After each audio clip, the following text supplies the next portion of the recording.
अफ्रीकी जंगल में छिपा एक रहस्यमय शहर, जहां अमूल्य खजानों का खजाना छिपा है।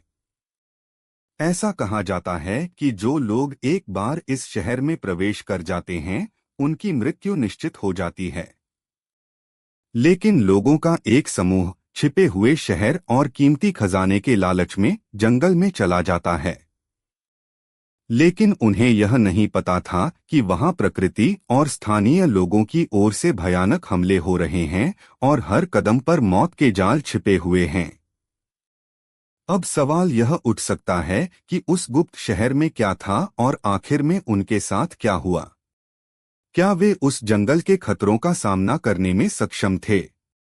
इन सभी सवालों के जवाब जानने के लिए आइए सब्सक्राइब करें, लाइक करें और अफ्रीका के डरावने जंगलों में खो जाएं। कहानी की शुरुआत में हम एक नियंत्रण कक्ष देखते हैं। वहां कैरन अपने सहयोगी चार्ल्स से संपर्क करने की कोशिश कर रहा था। चार्ल्स अब अफ्रीका के घने जंगलों में कांगो में हैं। वहां एक रहस्य जानने गया था। दरअसल चार्ल्स और उनकी टीम वहां एक रहस्यमयी हीरा खोजने गए थे, जिसका नाम एलिबिया है। कहा जाता है कि इस हीरे में इतनी ताकत है कि यह दुनिया का इतिहास बदल सकता है। और इसके अलावा कई अन्य भयानक चीजें भी की जा सकती हैं।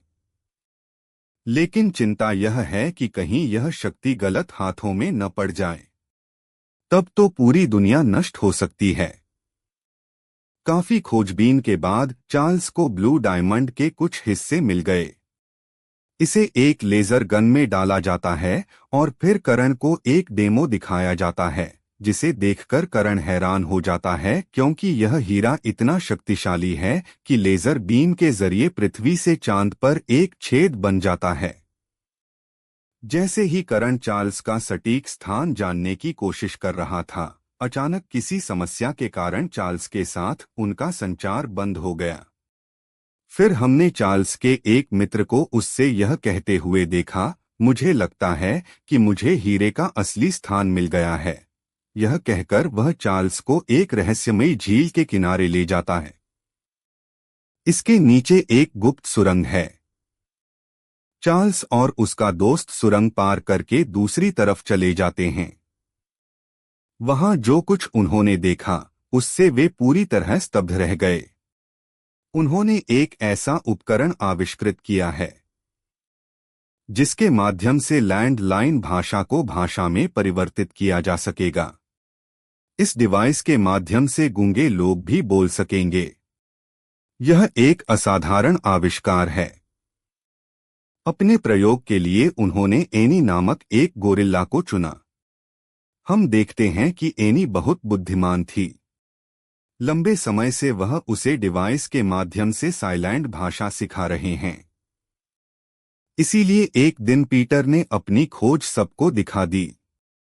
यहां आने वाला हर कोई एनी को इस तरह बात करते देख आश्चर्यचकित था। वे इस खोज की काफी प्रशंसा भी करते हैं। लेकिन इन सब के बीच भी पीटर बहुत चिंतित है, क्योंकि उसे लगभग बुरे सपने आने लगे थे। एक दिन उसने अपने सपनों के दृश्यों का चित्र बनाना शुरू कर दिया। पीटर अपने चित्रों को देखकर पूरी तरह चकित हो गया। एनी को अपना असली घर और जंगल का दृश्य याद आ रहा था। वह अपनी फिल्मों के माध्यम से इन मुद्दों को उजागर करते हैं।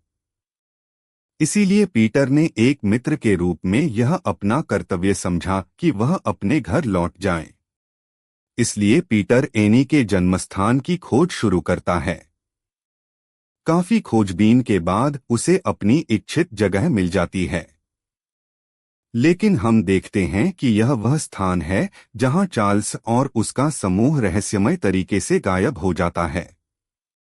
पीटर सोचता है कि वह किसी तरह एनी को उसके लोगों के पास वापस लौटा देगा।